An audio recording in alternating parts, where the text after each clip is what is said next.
इसलिए मांगो अल्लाह से। नबी की बेटी फातिमा ज़हरा पूरी जिंदगी में कभी कपड़ों पे मोती और पत्ती लगा के कपड़ा नहीं पहनी थी। नबी की बेटी फातिमा के कपड़ों में हमेशा पेवन लगा होता था। एक नहीं, दो नहीं, 5 नहीं, 17 पेवन लगा के नबी की बेटी फातिमा पढ़ती थी नमाज। लेकिन जब पेशानी को जमीन से उठा देती थी ना, तो कपड़ों पे तो मोती नहीं चमकता था, लेकिन जब पेशानी से जमीन से सजदे से पेशानी को उठा देती थी तो मोती से ज्यादा फातिमा का सजदा चमकता था। मेरी माँ बहन, तू भी कोशिश कर, कम भी अपने चेहरे को सजदों से चमकाए। तू भी कोशिश कर। वो फातिमा ज़हरा चांद रात जो सुबह ईद होगी, रात मगरिब में चांद नजर आएगा। हसन हुसैन दोनों बेटे गए, छोटे छोटे उम्र कम थी, दोनों बेटे हसन हुसैन माँ फातिमा के पास कहा, माँ पता है ना आज चांद नजर आएगा, सुबह ईद होगी ना माँ, मदीने के गलियों में लोग नए नए कपड़े पहन के घूमेंगे, अपने बाप की उंगली पकड़ के ईदगाह जाएंगे। माँ तेरे बेटे के बदन पे पुराना कपड़ा बदन के अलावा और कोई कपड़ा नहीं, माँ हम कौन सा कपड़ा पहनेंगे, हम जाएंगे ईदगाह तो कौन सा कपड़ा पहन के जाएंगे। बीवी फातिमा की आंखों में आंसू भर आया। कहा मेरे लाल तू आराम कर, तेरी माँ इंतजाम करेगी। इमाम हसन हुसैन सो गए। इशा के टाइम में फिर उठा, कहा माँ अब तो अंधेरा छा गया, बाजार कैसे जाओगे, कपड़ा कहाँ से आएगा, अब तो कपड़ा नहीं आएगा। माँ सुबह कौन सा कपड़ा पहन के ईदगाह जाएंगे। हसन हुसैन फरमा रहे, फातिमा ज़हरा अपने हसन हुसैन को देख रहे हैं। हसन हुसैन फरमाते, माँ अगर पुराने कपड़े पहन के निकलेंगे दुनिया क्या कहेगी, अमीरुल मोमिनीन का बेटा है, बदन पे फटा कपड़ा है, माँ क्या कहेगी। मेरे बीवी फातिमा फरमाती, मेरे लाल तू आराम कर, तेरी माँ इंतजाम करेगी। पूरी दुनिया सो गए, मदीने के तमाम औरतें मर्द बाल बच्चे सो गए। उस वक्त नबी की बेटी फातिमा ज़हरा अपने घर के कोने पे मुसल्ला डाल देती है, पेशानी जमीन पे रख के रो रो के कहती है, मौला ए परवरदिगार, मुसल्ला बिछाना ये फातिमा का काम है और इज्जत बचाना तेरा काम है। सुबह होते होते अल्लाह ने जन्नत से हसनैन करीमैन के लिए जोड़ा पेश कर दिया। ये है माँ की दुआ की ताकत, ये है माँ की दुआ की पावर। इसलिए नौजवानों, जब भी तुम कुछ काम करो तो माँ बाप से मशवरा कर लिया करो, माँ का चेहरा देख लिया करो, माँ की दुआ ले लिया करो, माँ की खिदमत कर लिया करो। अगर कोई बेटा घर से परदेश जाता है तो अपने माँ का चेहरा देख लेना। अगर माँ कब्रों में जा चुकी है, उनके कब्रों पे जाके फातिहा पढ़ के परदेश निकल जाना, ये इमाम हुसैन की सुन्नत। इमाम हुसैन जब करबला जाने लगे तो 2:30 बजे रात बीवी फातिमा के कब्र अथर पर हाजिरी दी। इमाम हुसैन फरमाते, माँ तेरा बेटा मदीना छोड़ रहा है, करबला जा रहा है, माँ तू दुआ करना, माँ हम इम्तिहान के मैदान में जा रहे हैं, तू तेरी दुआ यहाँ जाएगी, तेरा बेटा करबला में कामयाब होगा। इसलिए नौजवानों, अपने माँ बाप से मोहब्बत करो और उनकी दुआ ले लो। मोहब्बत सबसे करो, बेटी से मोहब्बत करो, बीवी से मोहब्बत करो, भाई से मोहब्बत करो, समाज से मोहब्बत करो, उलमा से मोहब्बत करो, मदरसों से मोहब्बत करो, मस्जिद से मोहब्बत करो। लेकिन सबसे ज्यादा अगर मोहब्बत करो तो अपने माँ बाप से मोहब्बत करो, और उससे ज्यादा मोहब्बत करो तो रसूल पाक से। आज ये नौजवान इतना बिगड़ चुका है हजरत, इन लोगों के हाथों में मोबाइल 24 घंटा देखोगे। जिस उम्र में किताब पोथी लेके स्कूल जाना चाहिए था, किताब ले लेके मदरसों में घुसना चाहिए था, किताब लेकर के पढ़ाई करना चाहिए था, उस उम्र में मोबाइल। ये बाप, इन लोगों का बाप भी तो कैसा है, सोचना चाहिए उनके बाप को कि इस कच्ची उम्र में इनके मोबाइल हाथ में ना दे के उनके हाथों में किताब पोथी दे दें। सब लड़का मोबाइल लेके पागल है, दिन रात मोबाइल में खाली लूडो खेलना है, गेम खेलना है, यूट्यूब देखना है, गाना सुनना है, और कोई काम नहीं। हमारे बच्चे आज बिगड़ते जा रहे हैं, दिन ब दिन स्कूल छोड़ते जा रहा है, स्कूल से एकदम दिमाग नहीं लग रहा है। दिमाग में क्या आएगा, वो पढ़ाई पे मन नहीं, मैथमेटिक्स देख रहा है उसका दिमाग गोल, इंग्लिश हिंदी पढ़ने लगा उसका भी दिमाग गोल, क्योंकि उसके दिमाग में कुछ हट नहीं रहा है।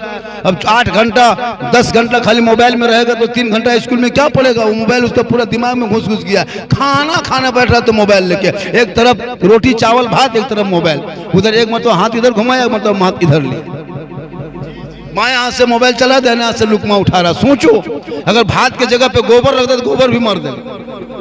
क्योंकि उसका दिमाग में खाली मोबाइल की तरफ हाथ उठा देता है, इधर इधर घूम रहा है। क्या दिमाग हो गया, उठना मोबाइल, बैठना मोबाइल। छोड़ दो मेरे दोस्तों, अपनी जिंदगी को इस अंदाज में ढाल लो कि तेरा चलना भी इबादत, तेरा बैठना इबादत, तेरा बोलना इबादत। अगर तू मुस्कुराओगे तो मुस्कुराना भी सवाब होगा, अगर तू सोओगे तो सोना इबादत बन जाएगा, चलोगे चलना इबादत बन जाएगा। शर्त यह है कि पूरी मुकम्मल अपनी जिंदगी को सुन्नत मुस्तफा पे ढाल दिया। आज हमारे बच्चे बिगड़े हुए, इतना खड़ा है, लोग क्या लग रहा है इसमें कम से कम 30% पेशाब करके पानी नहीं लिया होगा। 30% पेशाब करके पानी नहीं लिया, जहां तहां पेशाब करके चल दिया। क्या हुआ, बल हो गया। अब वो लड़का घर में बैठेगा तो बरकत होगी। घर घुसा तो मोबाइल लेके 5 लड़का, 5 कमरा मोबाइल चल रहा है। कोई इंस्टाग्राम में है, कोई फेसबुक में है, कोई यूट्यूब में है, कोई गेम में है, कोई लूडो में है। कुरान की खुशबू घर से निकल गई। शब बारात में अभी देखे तो 3 दिन पहले शब बारात में सब कुछ बना करके, फातिहा सामान तैयार करके, हलवा रोटी वगैरह सूजी वगैरह तैयार करके, पानी का गिलास भर दिया, अगरबत्ती जला करके, मुसल्ला बिछा के एकदम चुपचाप देख रहा है। जाओ रे मौलाना साहब को बुलाओ रे, इमाम साहब को बुलाओ रे। लड़का निकल गया इमाम को ढूंढने के लिए। होता है कि नहीं बारात में? मौलाना पीछा दौड़ रहा है, हजरत हजरत मेरे घर चलिए, हजरत मेरे घर चलिए, इमाम मेरे घर चलिए। इतनी इज्जत उलमा को दे रहा है शब बारात के टाइम में, मत पूछिए। आगे पीछे घूम रहा है। अफसोस लगता है कि आपके घर में 5-5 लड़का है, 3-3 बेटा है, पूरा परिवार में 6-7 आदमी है, लेकिन कोई इस लायक नहीं कि हाथ मुंह धो के, वजू करके, टोपी पहन के, मुसल्ला पे बैठ के माँ बाप के नाम पे फातिहा पढ़ सके। ये भी लायक नहीं बचे, फातिहा पढ़ने के लायक नहीं बचे। अभी ईद में सब जाएगा ईदगाह, नया नया पहन के 1 महीना बाद। अभी रमजान में घुसेगा मस्जिद, देखना हजरत अभी मस्जिद में नमाजी कितने हैं? जिस मस्जिद में अभी 20 नमाजी है, रमजान आते आते 80 नमाजी। नमाजियों का बाढ़ देखना हो तब देखना। एक चांद देख के मस्जिद भर देगा, दूसरा चांद देख के मस्जिद खाली। रमजान में देख के मस्जिद भर दिया, ईद का चांद देखा मस्जिद खाली। अभी रमजान में नमाजी लोग घुसेंगे, नए नए नमाजी, अलग अलग क्वालिटी का नमाजी, अलग क्वालिटी का नमाजी। नल को कितना मस्जिद के 5-10 को नल तोड़ देता है रमजान खत्म होते हो। चापाकल उखाड़ दिया, हिला देता है, पंखा जला दिया, मुसल्ला फाड़ दिया। ईद खत्म, जीद खत्म, ईद खत्म, जीद खत्म। फिर वही 10-12 को जो पुराने नमाजी वही जा रहे, ये लोग सब खत्म। इमाम गजाली फरमाते जो 40 दिन तक तकबीर उला के साथ बाजमात नमाज पढ़ लेता है वो नमाजी बन जाता है। जो आदमी 40 दिन तक लगातार तकबीर उला के साथ नमाज पढ़ लोगे, तुम नमाज तुमसे दोस्ती कर लेगी, नमाज हाथ पकड़ेगी। तुम जब तक नमाज नहीं पढ़ोगे, ईशा की नमाज तुम्हारी नींद नहीं आएगी। जब तक दोपहर में ज़ोहर की नमाज ना पढ़ोगे, खाना खाने का मन ना करेगा। असर की नमाज ना पढ़ोगे, आपको मार्केट जाने का दिल ना करेगा, इसलिए कि नमाज तुमको पकड़ लेगी। जिस दिन नमाज पकड़ेगी, जब 40 दिन तक बाजमात तकबीर उला के साथ मुकम्मल नमाज पढ़ लोगे।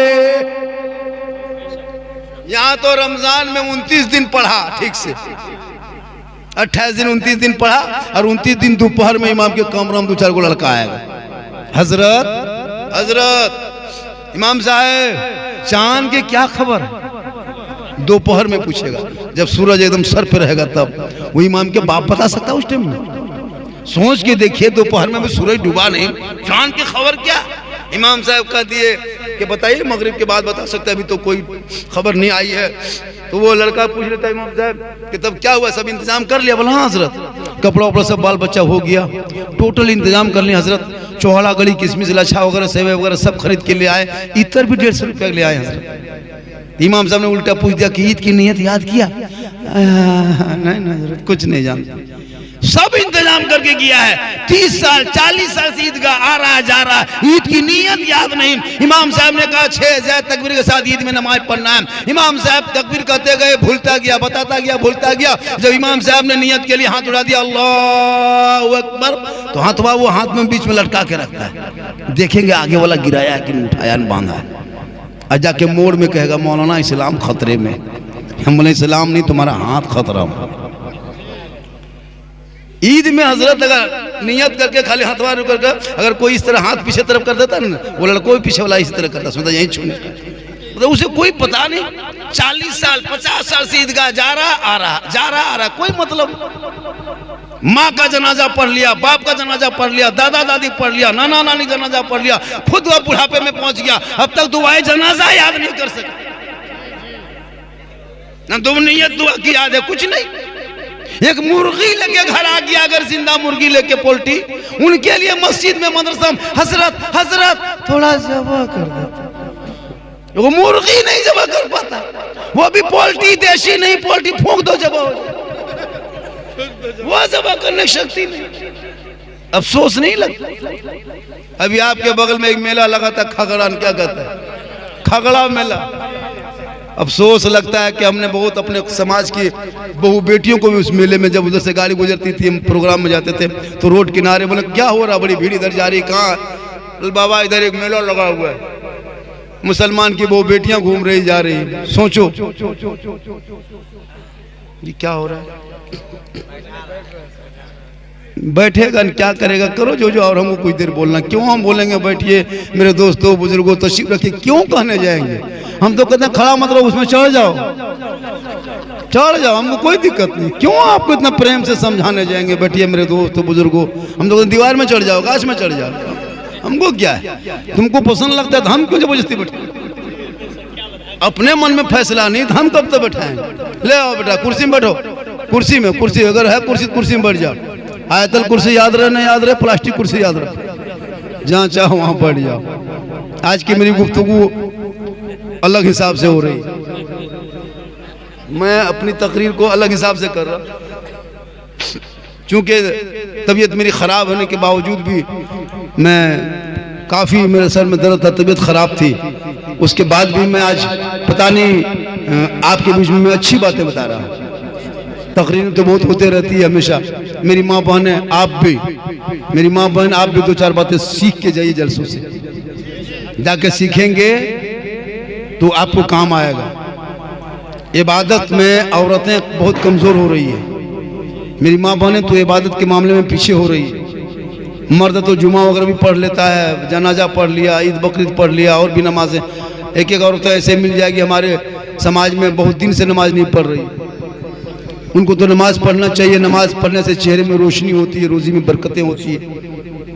सुबह भोरे उठ करके फजर के में वजू करो, चेहरे में चमक पैदा हो जाएगा। आप उठे मेरी माँ पर नमाज पढ़े, लेकिन नवी नमाज नहीं पढ़ी, नमाज पढ़ने बड़ी कमजोरी दिखा रही मेरी माँ बहन। तू नमाज में कोशिश कर, देख तुम्हारे चेहरे पे रोशनी होगी।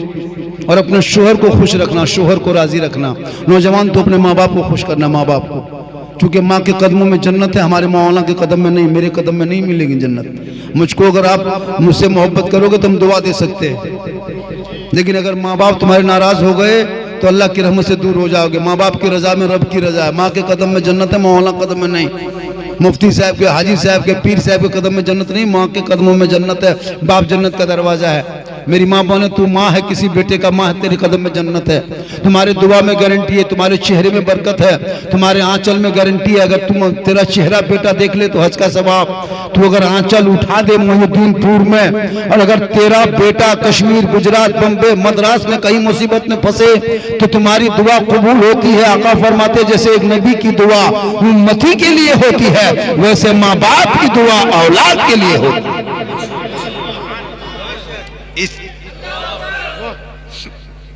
मिस कॉल नारा वो लगाने चाह रहा था, लेकिन जवाब नहीं दे पाया कोई। आज हमारे समाज के लोग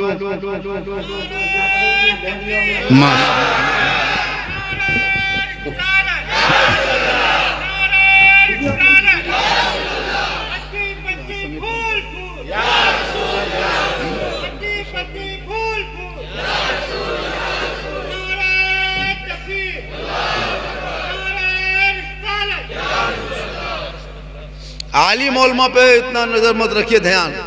मस्जिद के इमाम कहाँ गए, कहाँ बैठे, ये सब नजर छोड़िए, घर में देखिए, बेटा बेटी पर नजर रखो। बहुत ये सोशल मीडिया का दौर में बहुत नाजुक दौर चल रहा है आजकल। फेक आईडी फेसबुक में, इंस्टाग्राम में चला चला के कितने हमारी कौम की बेटियां भागते जा रही है, कितनी बेटियां गैरों के हाथ चले जा रही है। उसे नहीं पता कि ये कौन सा आईडी है, कौन सा, बस फॉलो कर लिया, मैसेज होने लगा, इधर से उधर बातें होने लगी। यूट्यूब देख देख के सो रही है, फेसबुक इंस्टाग्राम चला चला के सो रही है। जिस उम्र में उसको कच्ची उम्र है, कुरान दे दो, दीन की किताबें थमा दो। इस मदरसे में जो बेटियां पढ़ेगी वो गैरों से चेट नहीं करेगी। आज पढ़ी लिखी बेटियां न होने की वजह से हमारी कौम की कितनी बेटियां कभी सोशल मीडिया में देखते कि नहीं है कि बेटी का नाम सलमा परवीन है, सलमा खातून है, शोहर का नाम संतोष कुमार। ये मोबाइल के चक्कर है, मोबाइल की बीमारी है, घर को छोड़ दिया। कितने बाप ने आत्महत्या कर लिया, कितने माए जान दे दी है इस औलाद के चक्कर में। 18-20 साल का बेटा है, जवान है, उसे कुछ आता नहीं है, सिर्फ मोबाइल लेके घूमते गया पूरी जिंदगी। 12 साल से मोबाइल देखते देखते 18 साल 17 साल में खाली मोबाइल, दिन रात गली में बैठा मोबाइल, घर में बैठा मोबाइल, बाजार लेके गया मोबाइल।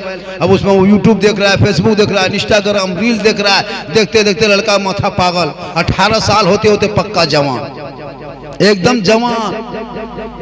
अब घर में कहा खाना खा के 10 बजे रात तक गली में बैठेगा, चौक में, मोड़ में, पान की दुकान, गुमटी के पास में जहाँ दुकान होटल बंद कर दिया, दुकानें बंद कर दी, वहां साइड में बैठ गए।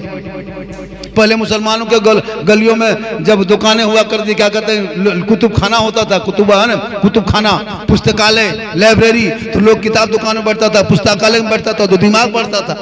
होटल में बैठोगे दिमाग बढ़ेगा, पेट बढ़ेगा। किताब दुकान में बैठ के घुस के बैठोगे, किताबों